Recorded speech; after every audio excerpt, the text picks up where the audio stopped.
모처럼 여러분들 뵙습니다. 반갑습니다. 오늘은 우리 담임 목사님 말씀 광고하신 대로 사랑의 교회가 시작한 지 만 22년 또 일이기도 하고 주일이기도 합니다. 22년 동안 길면 길고 짧으면 짧은데 많은 일들이 있었고 또 지나갔습니다. 사랑의 교회가 시작하고 난 다음 오늘까지 7번 혹 8번 이사를 하였습니다. 외국에 살면서 이사는 좀 힘든 그런 것을 우리가 느끼지만은 교회당도 7번, 8번 이사를 했습니다. 이사를 한 것 자체가 어렵다고 하기보다는 이런 과정들을 통해서 우리가 많은 것을 경험하고 또 우리가 느꼈다는, 그래서 교회를 세워가고자 하는 그런 열심이 있었다는 것을 깨닫게 됩니다. 그래서 저는 7번, 8번 개인에 따라서 7번, 또 어떤 경우에는 8번이라고 말할 수 있기 때문에 7번 내지 8번이라고 말씀을 드린 것입니다. 그런 점에서 전도자가 말하였던 대로 사랑의 교회의 그 기초는 7전 8기의 어떤 그런 마음과 정신을 가지고 있다. 그리고 계속 나아가고 있다. 이런 생각을 해봅니다. 우리가 앉아서 예배드리는 이 건물은 2008년도, 그러니까 교회를 설립하고 난 다음 만 5년 만에 이 교회당을 구입했습니다. 상당히 해외 교회에서 드문 일이긴 하지만 그만큼 건물이 적긴 하지만 당시로서 우리가 최선을 다한 앞서 교회를 시작한 분들의 열심이 참 컸다, 이렇게 생각을 할 수가 있습니다. 가장 이해하기 쉽도록 22년이라고 하는 기간은 우리 교회 심선우 군 나이하고 우리 교회가 똑같습니다. 그래서 저는 교회 올 때마다 선우군을 늘 생각하면서 우리 교회를 생각하고 있습니다. 대학을 거의 졸업을 하고 이제 성숙한 청년이 됐다는 점에서 사랑의 또한 성숙기에 접어드는 것이 아닌가, 이렇게도 생각을 해봅니다. 짧은 기간이지만 많은 부분들이 좀 변화가 느껴지고 있습니다. 내적인 어떤 이런 구역 모임이나 또 예배 이후에 성경 공부나 또 여러분들의 헌신이나 오늘 찬양대가 이전 지난해보다 좀 많이 이렇게 변화가 이렇게 가시적으로 있다는 것을 또 느끼게 되고, 그동안 수고한 손길들이 있었다는 것을 제가 느껴보기도 합니다. 22주년 교회 설립 주일에 이렇게 다시 지난 시간을 회고하고 앞으로를 생각해보면서 말씀을 전할 수 있는 기회를 주신 것 대단히 감사를 드립니다. 오늘은 구약에 있는 이 마지막 성경 말라기 선지자의 말씀을 통해서 22주년 설립 예배 말씀을 대하고자 합니다. 오늘 이 구약 마지막 성경 이 말라기 때부터 예수님께서 오시기까지 기간이 거의 400년 기간이 됩니다. 이 400년의 기간을 우리는 신구약 중간기라고 그렇게 말하고 있습니다. 신구약 중간기, 말라기 시대부터 예수님 오시기까지 400년의 기간의 특징이 무엇이냐? 한마디로 말하면 암흑시대라고 그렇게 교회사에서 지칭하고 있습니다. 실질적으로도 그러하였습니다. 여러 가지 이유 가운데 암흑기라고 표현하고 또 암흑기가 된 그 이유 중에 가장 큰 이유는 뭐냐면 선지자가 없었던 것입니다. 구약 아담부터 말라기 시대까지 400년 동안 선지자의 말씀, 하나님의 말씀을 대언해주는 선지자가 그동안 그렇게 공백된 시기는 단 한 번도 없었던 것입니다. 근데 선지자가 하나님의 말씀을 대언하는 그런 하나님의 선지자가 없고 하나님의 말씀이 백성들에게 전달되지 아니하니까 백성들이 하나님을 당연히 잊어버릴 수밖에 없었고 당연히 자기가 원하는 삶을 살아갈 수밖에 없었던 것입니다. 이것이 바로 암흑시대가 된 원인이기도 한 것입니다. 우리가 살고 있는 이 유럽 중세기를 르네상스라고 말하고 문의 부흥기라고도 말을 하지만은 다른 한편으로 암흑기라 말이에요. 인문주의적으로 아주 아주 발달되고 인간성이 고귀하게 존경을 받던 이 중세기가 역으로 암흑기라고 지칭하는 이유는 뭐냐 하니, 하나님을 잊어버린 상태에서 인간성의 강조가 오히려 사람을 더 어둡게, 이성과 지성을 어둡게 만든 결과가 되었기 때문에 중세기를 우리는 시대적으로 암흑기라고 말합니다. 우리가 하나님의 말씀을 늘 듣고 그 말씀을 통해서 각성하는 삶을 살아가고 있다는 것은 대단히 유효하고 중요한 것입니다. 그 결과 하나님의 말씀을 대언해줄 선지자가 없으니까 하나님에 대하여서 원망하고 불신하는 것은 기본이고, 범죄하게 되고 타락하게 되고 하나님을 멀리 떠나게 버릴 수밖에 없습니다. 이 말라기 시대는 암흑 시대의 시작이고 출발점이지만은 출발점부터 그러하였던 것을 보게 됩니다. 마지막 선지자 이 말라기가 너희들이 하나님을 떠났고 마음이 비틀어져서 하나님에 대한 감사보다는 원망과 불평이 많다, 그렇게 지적을 하자 아주 마음이 곧고 굳고 또 타락되어져서 선지자 말라기에게 하는 이야기가, 우리가 어떻게 잘못됐습니까? 우리가 어떻게 하나님에게 잘못한 것이 무엇입니까? 하나님이 살아계신다면 우리를 바벨론 포로 70년 포로 생활을 어떻게 할 수 있도록 하나님이 버려두셨겠습니까? 하나님이 살아계시면 그럴 수 없죠. 하나님은 우리를 버리신 것입니다. 하나님이 우리를 사랑한다는 것은 거짓말입니다. 이렇게 그들의 마음이 하나님을 향하여 멀리 떨어져 가버렸습니다. 그래서 그들은 더 하나님과 가깝게 가기보다는 하나님에 대한 원망으로 가득 차 있었던 것을 오늘 이 말라기서를 통해서 보게 됩니다. 사실 오늘도 우리가 살고 있는 이 시기는 양적으로 하나님의 말씀이 많이 선포되는 것은 사실입니다.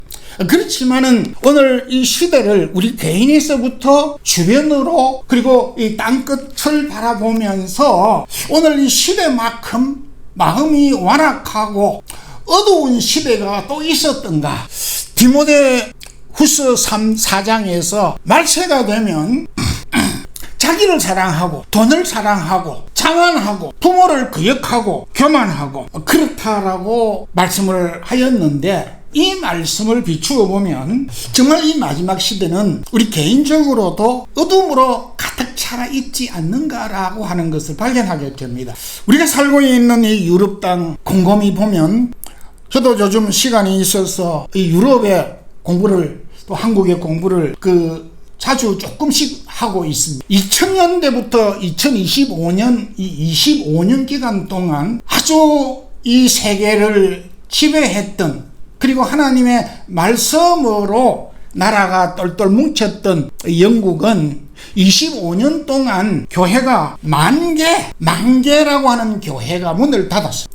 아주 큰 충격이 아닐 수 없습니다. 프랑스 역시 개신교는 적고 로마교가 많긴 하지만은 20여 년 동안 3,000개의 교회 문을 닫았고, 제가 사역을 했던 독일에는 2000년 이후에 교회를 통폐합했는데 40% 내지 50%가 전부 통폐합하지 않은 교회가 없을 정도로 교회를 통합하고 나머지는 팔아버리는 그런 형국에 이르렀습니다. 덴마크도 매년 200개의 교회가 문을 닫고, 네덜란드 그 개신교가 충만한 그 네덜란드조차 교회가 매년 700교회 문을 닫고 있고, 개신교는 아니지만은 우리가 살고 있는 이 스페인은 5분의 1 신자만이 절기 때 딱 한 번 미사를 드리는 정도로 신앙심이 식어졌습니다. 우리 한국교회, 우리가 살고 있지는 않지만은 정말 제가 한국에서 이곳에 오기 전 40년 이전 교회 상황으로 돌아가 보면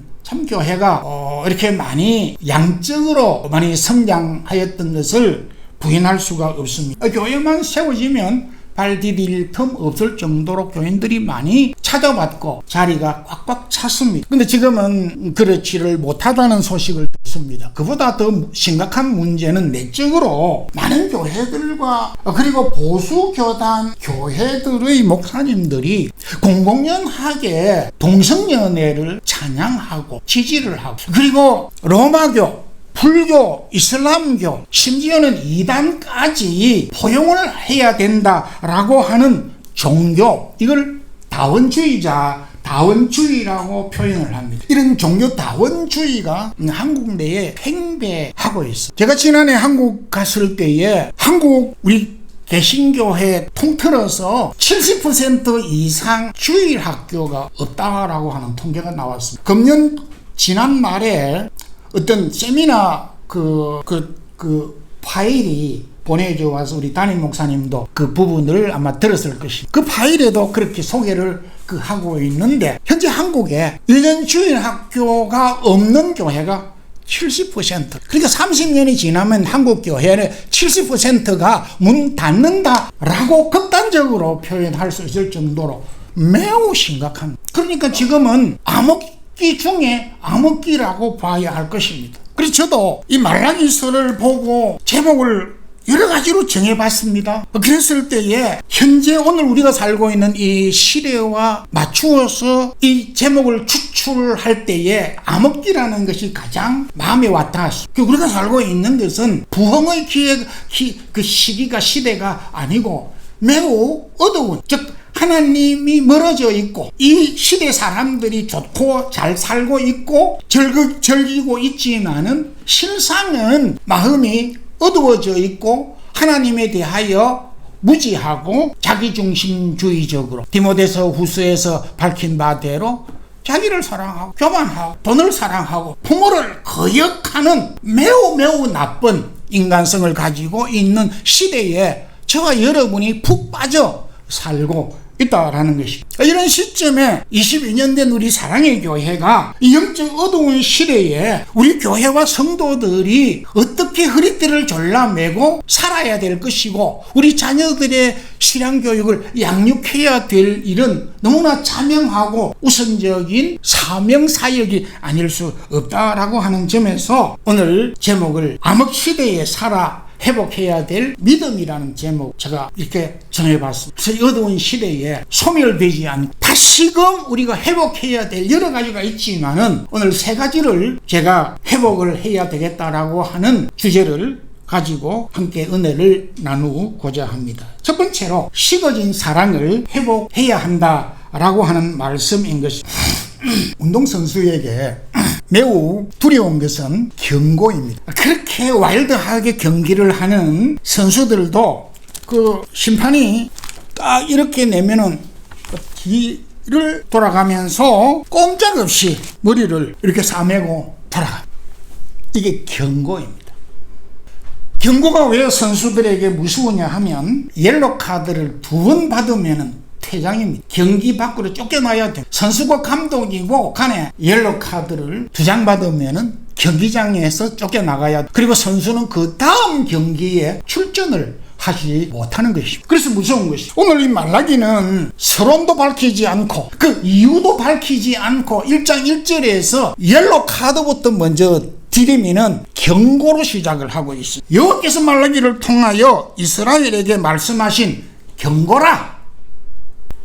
우리가 따질 게 많습니다. 이러저러해서 경고를 준다라고 하는 내용은 뒤에 서술하고 있지만은 첫 번째 바로 이유도 모르고 경고를 받을 때 당황할 수밖에 없는 사실인 것이.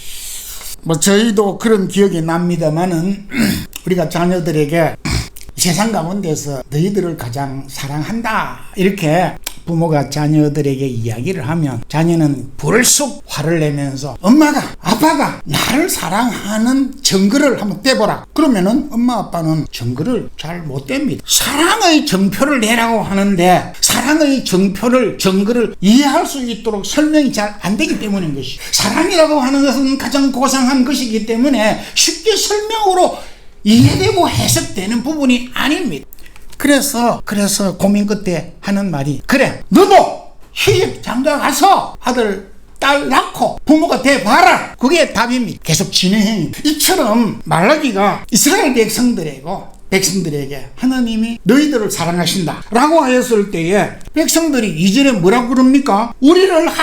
하나님 우리를 사랑하셨나이까? 이 질문을 하면서 반문을 하는데, 이 표현은 어떤 감정이냐 하면, 쉽게 말하면 하나님이 사랑하신다는 게 이겁니까? 이것이 하나님이 우리를 사랑하는 증거입니까? 이딴 사랑 필요 없습니다. 그런 뜻이에요. 하나님이 당신들을 사랑합니다 라고 했을 때에, 하나님이 우리를 사랑해요? 그러면 하나님이 왜 우리를 이방 가운데 포로로 잡혀가게 하고 가족들이 헤어지게 하고 고난 가운데 두셨습니까? 이딴 사랑, 이딴 하나님 사랑 실수입니다. 그런 이야기. 어느 정도 이해가 될 수 있지만은, 그럼에도 말라기 선지자는 3절 4절에서 풀어서 말합니다. 너희들은 야곱의 후손으로 고난도 겪었고 또 시련도 있었고 바벨론 포로도 있었던 것은 사실이나, 그래도 하나님이 때가 되어서 다시 돌아오게 하시지 않느냐. 그리고 반대로 에스를 봐라. 에스의 후손인 에돔을 봐라. 에돔은 소멸되고 황폐하고 잘된 것이 무엇이 있느냐? 너희들이 하나님의 사랑을 느끼지 못한다고 그딴 사랑이라고 표현할지 모르지만은,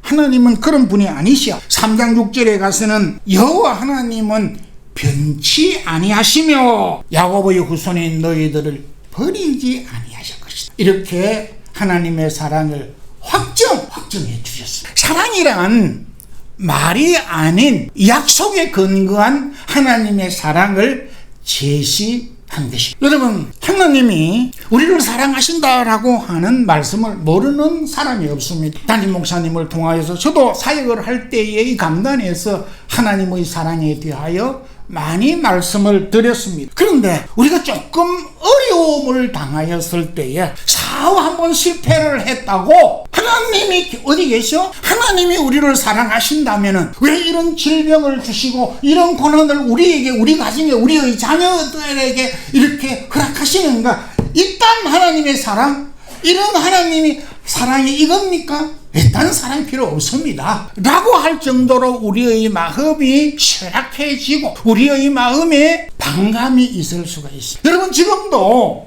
하나님이 우리를 사랑하신다고 하는 이 사랑에 대하여 억하심정을 가지면 우리의 믿음은 바닥을 치고 있는 것입니다. 하나님의 사랑에 대하여서 의심을 하고 있다는 것은, 하나님의 사랑에 대하여서 억하심정을 가지고 있는 것은 내 믿음이 바닥을 치고 있기 때문에 하나님의 사랑이 느껴지지 아니하고 인지하지 못한다는 사실을 알아야 돼요. 누굴 나무랄 수 없는 것입니다.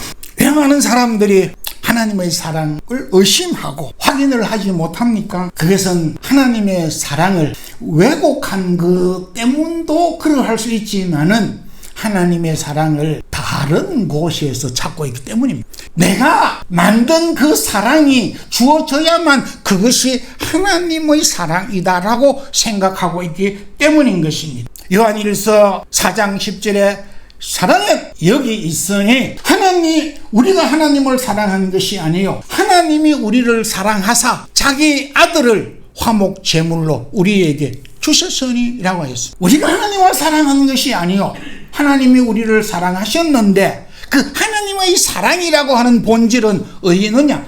여기 있어요. 여기가 어디입니까? 뒤에 보면 그 아들을 화목 제물로 주셨어요. 이걸 십자가에 여기에 있다라고 하는 말은 저기 가면 없다 이 말이에요. 물리학적으로도 여기에 이 물건이 있으면 저기에는 이 물건이 없는 것입니다. 하나님의 사랑은 여기에 있으니, 하나님의 사랑은 십자가에 있으니, 그의 아들을 십자가를 통하여 우리에게 주셨으니 라고 하신 말씀은 그 외에 다른 곳에 가면 그 하나님의 사랑을 찾을 수 없고 없다라는 것입니다. 그리고 오늘 많은 사람들이 하나님의 사랑을 노래하지만은 사랑을 바로 발견하지 못하고 붙잡지 못하고 사랑의 갈증을 느끼는 것은 수원지인 사랑의 원천지인 십자가의 사랑을 깨닫지 못하고 있기 때문인 것입니다. 어떻게 하면 십자가의 사랑을 우리가 회복할 수 있겠습니까? 그 뒤에 요한일서 4장 12절에 만일 우리가 서로 사랑하면 하나님의 사랑이 우리 안에 거하시고 그의 사랑이 우리 안에 온전히 이루느니라. 참 놀라운 신비지 않습니까? 하나님은 사랑을 십자가를 통하여서 우리에게 주셨습니다. 그 십자가의 사랑을 우리가 어떻게 받을 수가 있습니까? 우리가 서로 사랑하면 너희 안에 그 사랑이 그하느니라. 온전히 그한. 하나님의 사랑은 경상도 말로 해서 천지빛깔이. 하나님의 사랑은 부모 자녀 사이에 있고 우리 사이에 있고 부부 사이에 있고 교회 공동체 속에 있어. 우리가 서로 사랑하면 하나님께서 허락한 십자가의 사랑이 우리 가운데 온전히 그하신다. 왜 그 하나님의 사랑을 우리가 회복하지 못하고 있습니까? 다른 곳에서 하나님의 사랑을 찾고 있기 때문이다. 베드로는 베드로전서 4장 8절에 무엇보다 뜨겁게 사랑할지 식어진 가슴에 잃어버린 하나님의 사랑을 뜨거운 사랑으로 회복하는 우리 마드리드 성도들이 되기를 진심으로 소망합니다. 예배를 회복하라고 말라기 선지자는 우리에게 경고하고 있습니다. 멸시받는 예배를 회복하라고 말씀하고 2004년에 영국 문화협회에서 비영어권 전 세계인 400만 명을 엄청나게 많은 숫자 4만 명을 상대로 당신에게 있어서 가장 잊을 수 없는 단어가 무엇이냐라고 하는 설문조사를 냈습니다. 그랬더니 나라도 다르고 인종도 다르고 문화도 다른 4만 명이 가장 많이 답한 대답은 뭐냐니까 mother, 어머니였습니다. 어머니라고 하는 단어는 이 세상 모든 민족과 나라, 국경을 초월해서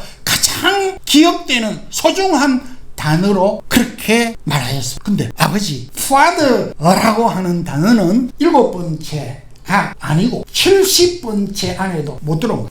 아버지는 사람들의 마음속에 멀리 떠나버린 존재라고도 표현할 수가 있습니다. 그래서 아버지 역할을 잘 하려면 매우 노력해야 된다는 것이. 제가 볼 때 어머니는 그렇게 많이 노력을 안 해도 어머니를 사랑하는 자녀들 있을 것 같은데 아버지는 그렇죠. 아버지는 땀 흘리고 노력해도 그것으로서 아버지 자격 얻기가 매우 힘든 시대에 다행히 저는 자녀들이 떠났기 때문에 신경이 좀 덜 써요. 자녀를 키우는 아버지 여러분 신경 많이 써야 됩니다. 말라기 선지자는 6절에 내가 아버지일진데 나를 공경함이 있느냐, 내가 주인일진데 나를 두려워함이 있느냐. 오늘 앞서 제가 예를 든 것처럼 이 세상 많은 사람들이 자기 아버지를 이 세상 70번째도 놓지 않는 것처럼 이 세상 모든 사람들이 오늘 이 시대에 하나님 아버지를 70번째 자리에도 놓고 있지 않다라고 하는 그런 생각을 해보는 것이. 그렇게 이야기를 하니까 이스라엘 백성들이 우리가 언제 그 아버지를 주인 되신 하나님을 우리가 멸시하였나이까 이렇게 반항하며 반문하였습니다. 여기 아버지를 공경함이 있느냐라고 질문하였을 때 여기 공경이라고 하는 말은 라틴 말이나 영어에나 한글에도 그 공경의 뜻을 풀면 예배라고 하는 말로 해석할 수가 있는 단어입니다. 그러니까 말라기 선지자는 너희가 하나님에 대한 공경이 있느냐라고 하는 말은 너희들이 하나님 앞에 예배를 제대로 드려본 적이 있느냐라고 하는 질문인데 이스라엘 백성들의 답변은 언제 우리가 예배를 소홀히 드렸습니까? 라고 하는 반문을 하게 되는 것입니다. 여러분들은 하나님께 대하여 아버지로 공경하고 있으며 우리 인생의 주인으로 그렇게 공경을 하고 계십니까? 대단히 소중한 가치관입니다. 신앙 고백입니다. 예배가 중요한 것은 형식이 아니라 예배만큼 하나님을 우리 아버지로, 하나님을 나의 주인으로 고백하고 모시는 것이 없다라는 말씀인 것입니다. 예배 가운데는 이 신앙의 고백이 담겨져 있기 때문에 예배가 중요한 것입니다. 예배 속에 여러 가지 다른 요소가 있지만은 우리가 마음과 몸을 다하여 하나님 앞에 예배를 드린다라고 하는 것은 하나님이 창조주 되신 인생의 만물의 나의 주인이시라고 하는 것, 그리고 나의 아버지가 되신다라고 하는 신앙의 고백의 표현이 직접적인 예배로 나타나기 때문인 것입니다.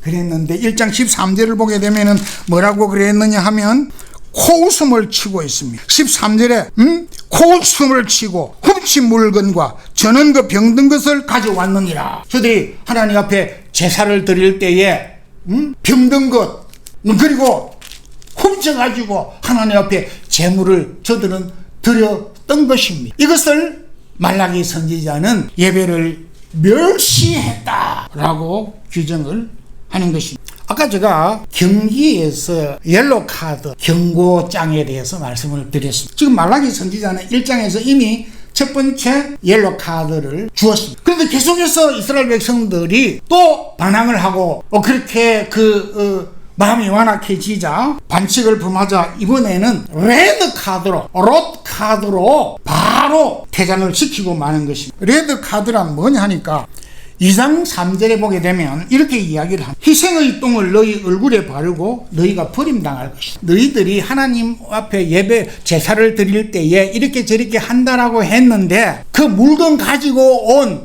제물의 똥을 빼다가 너희들의 얼굴에 팍 뿌리 뿌릴 것이고 칠해버릴 것이다. 이렇게 성의를 무시하는 것 아닌가라고 생각을 해볼 수가 있지만은 말라기 선지자는 단호했습니다. 이건 바로 예배를 드리러 온 그 사람들, 제사를 드리러 온 사람을 바로 추앙하고 말았던 무서운 경고입니다.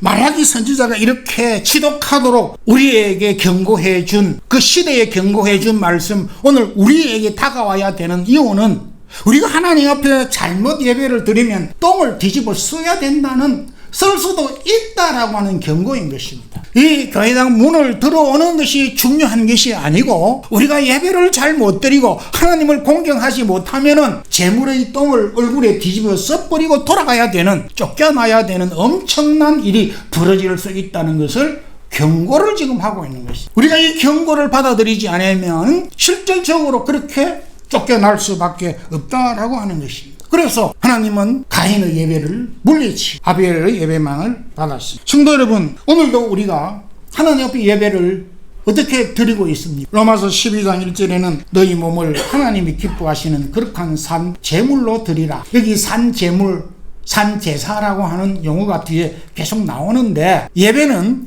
희생을 가리키는, 희생 없는 예배는 하나님의 예배를 멸시하는 것이. 예배를 드리러 나올 때에 첫 번째 가져야 되는 마음가짐, 예배의 태도, 예배의 자세는 희생인 것이. 뭘 희생해야 됩니까? 일단은 시간을 희생해. 마음을 그렇게 각오를 해야죠. 몸과 마음, 시간, 달란트 이거를 모두가 다 하나님을 위해서 사용하는 것이고 그 어외의 것은 희생을 해야 가능한 일이 되는 것이. 오늘 우리가 참 현실적으로 예배를 드릴 때 이 부분을 놓치기가 참으로 많이 쉽습니다. 오늘 많은 사람들은 예배를 그냥 몸만 갖다 놓으면 되는 것으로 생각하고 있지만은 그렇지 않습니다. 예배의 주체자는 담임 목사님이 아니신 것입니다. 가끔 성도들이 무리한 설교를 들을 때에 예배 시간에 앉아서 이렇게 주보에 낙서하고, 그거는 우리 젊은이들은 그렇게 많이 하죠. 그 속으로 오늘 목사님 설교가 너무 길어. 자, 지난 주간에도 길었고 이번 주간에도 많이 길어. 이번 주간에는 목사님 설교 준비를 많이 하셨는가 봐. 그래서 은혜가 참 많이 돼. 그리고 여름철에 그 유학생들이 와서 예배를 드리는 옷이 너무 좀 짧아. 속옷까지 다 비쳐. 예배 시간에 자꾸 그런 게 눈에 보이는 것이. 아주 집사님 이 집사님 가방이지 얼마짜리더라. 저거 브랜드, 브라다, 무슨 가방이지? 야, 저거 내가 살라고 했는데 그냥 못 사고 돌아왔는데, 집사님은 저게 비싼 가방을 사셨네? 그렇게 쓰더라.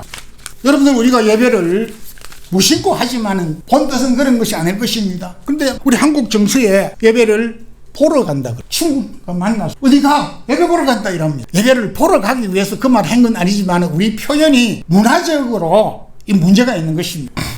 제가 초등학교 때 자그마한 우리 마을에 무당이 살았는데 거의 일주일 한 번 만에 막 무당이 굿을 함. 그러면 동네 사람들이 저녁에 일찍 밥 먹고 그 무당 집에 들어가서 굿하는 걸 구경하면 되게 재미있습니다. 그러니까 일찍부터 우리가 무당 굿하는 것을 많이 보아왔습니다. 무당 굿하는 데 가가지고 무당 굿 예배한다, 무당 굿 참여한다, 그런 표현이 없고 그야말로 딱 맞는 말이에요. 굿 보러 간다.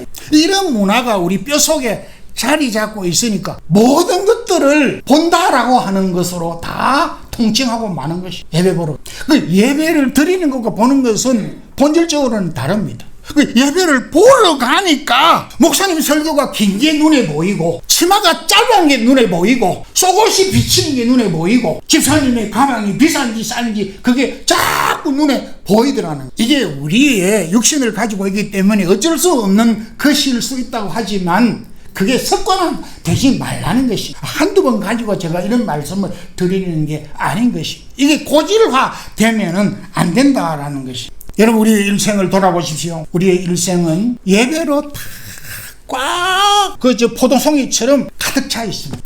출생하면요, 출생 예배를 드립니다. 1년 됐다고 돌 예배를 드리고요, 사업을 시작했다면 개업 예배를 드리고, 결혼했다고 결혼 예배를 드리고, 오늘 어제 제가 장례 부고를 2건 받았습니다. 한국에서 1건, 여기서도 1건. 우리 그리스도인들은 장례 예배를 드릴 때 마지막 하간 예배로 끝납니다.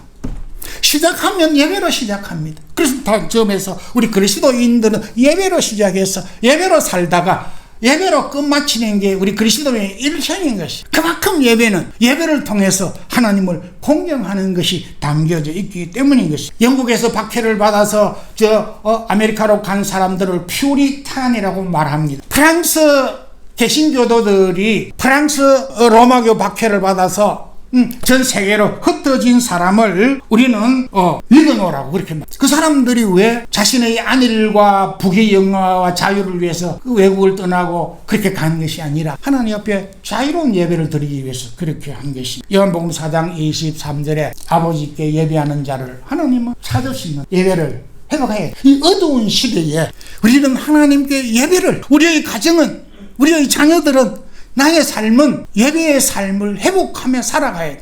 그래야만이 어두움이 짙어오는 이 세상 가운데서 그나마 우리가 소멸되지 아니하고 빛을 발할 수 있기 때문입니다. 마지막으로 더러운 그릇을 회복하라고입니다. 7절에 너희가 더러운 떡을 나의 제단에 드리고도 어떻게 주를 더럽게 하였나이까, 그렇게 이야기했어요. 더러운 떡, 이렇게. 더러운 떡이라고 하는 반대말은 거룩인 것이에요. 여러분, 거룩이 뭡니까? 거룩은 성경적인 의미에서 보면 구별하는 것을 가리키는 것입니다. 뭘 기준으로? 나를 기준으로가 아닌 하나님을 기준으로 하나님에게 구별되게 하는 것이 거룩인 것입니다. 나의 몸을 하나님을 기준으로 하나님께 구별하는 것이 거룩한 몸이 되는 것입니다. 그래서 바울은 고린도 성도들에게 너희 몸은 하나님이 계시는 성전이라, 성전이라. 거룩한 우리 몸이 성전이라고 하는 것은 우리 몸이 깨끗하고 죄를 안 짓기 때문에 그런 것이 아니라 우리의 몸을 하나님에게 구별된 삶을 살고 있고 살아가라고 하는 뜻에서 우리 몸을 성전이라고 한 것이. 로마교는 아주 잘못되게 성인이라는 말을 사용합니다. 우리 성경에도 그렇고 개신교에는 성인이라는 말을 사용하지 않습니다. 로마서 3장 14절에는 모든 사람이 다 죄를 지었으며 모든 사람이 다 죄인이라. 의인은 없나니 한 사람도 없다 그랬어요. 이 세상에 무슨 놈의 의인이 있습니까? 성인이 있습니까? 우리나라의 최초의 그 추기경이 된 김수환 추기경이 10년여 만에 로마 가톨릭 교황청에 성인으로 추대됐어요. 로마 교회 성인으로 받는 거 되게 어렵습니다. 그래서 이제 성인이 되면 그 사람들 숭배하고 그러는데 특별한 의를 행한 건 있겠지요. 그럼에도 우리는 성인이라고 말하지 않아요. 성도라고 하는 거예요. 성도가 뭡니까? 하나님께서 불러주셨고 하나님께서 구별을 하셨고, 그래서 우리는 구별된 삶을 살아가는 게 성도인 것이. 내가 거룩하기 때문에 거룩한 삶을 살아가는 것이 아니라 하나님께서 구별하였기 때문에 성도가 됐고, 하나님이 구별해 주셨기 때문에 내가 그러므로 거룩하게 살렸고 성결하게 살렸고 노력하는 것뿐인 것입니다. 이 차이인 것입니다. 앞부분을 혼돈하면 뒤가 엉망이 되는 것입니다. 우리가 번 돈으로, 땀 흘려 번 돈으로 점심도 사 먹을 수가 있고 술을 마실 수도 있고 부정하게 사용할 수도 있는 돈입니다. 돈은 중립적이기 때문에 악하다 선하다 라고 말할 수가 없는 것입니다. 이 세상에 많은 돈 가운데서도 하나님께 구별하여 드린 돈을 바울은 빌립보 교회 성도들에게 선교 헌금을 받고 표현하기를 하나님이 기뻐 받으시는 향기로운 재물이다. 무엇 때문에? 똑같은 돈인데 하나님의 나라와 복음을 위하여서 구별하여 드리기 때문에 한기려운 제물이 되는 것입니다. 똑같은 날입니다. 1년 365일 같은 날이 아닌 날이 없습니다. 오늘도 주일이지만은 어제 날과 내일 날과 똑같습니다. 화학적으로나 물리학적으로나 치고 모든 경우를 보더라도 틀린 게 하나도 없습니다. 근데 왜 안식일과 주일이 다르고 거룩한 날이라고 기도하고 그렇게 성경에 못을 박아 놓았습니다. 하나님이 이 날 예배하도록, 하나님이 이 날 구별하도록 하셨기에 하나님을 구별하여 드릴 때에 그게 성일이 되는 것이고 거룩한 날이 되었을 뿐인 것입니다. 말라기 선지자는 오늘 어두운 이 암흑시대에 가치가 혼돈스러운 이 시대에 이걸 구분하도록 우리에게 요청해 오고 있습니다. 우리 몸을 하나님께 구별하여 드릴 때 우리의 몸은 성전이 되고, 우리가 예배하는 날로 날을 사용할 때 성일이 되는 것이고, 그리고 우리가 드린 예물을 하나님께 구별하여 드릴 때 그것이 제물이 되고 성물이 되는 것입니다. 말라기 선지자는 저와 여러분이 암흑시대에 회복된 믿음을 가지고 살기 위하여 세 가지를 오늘 당부하였습니다. 식어진 사랑을 회복하라, 멸시받는 예배를 회복하라, 그리고 더럽혀진 거룩을 회복. 22주년 교회 설립 22주년을 맞이한 우리 사랑의 교회와 성도 여러분, 식어진 사랑, 멸시받는 예배, 거룩한 회복을 통해서 어두운 시대에 소멸되지 말고 하나님의 사랑의 사람, 예배자로 거룩한 사는 우리 사랑의 교회 모든 성도들이 되기를 주님의 이름으로 축원드립니다. 하나님 아버지 감사합니다.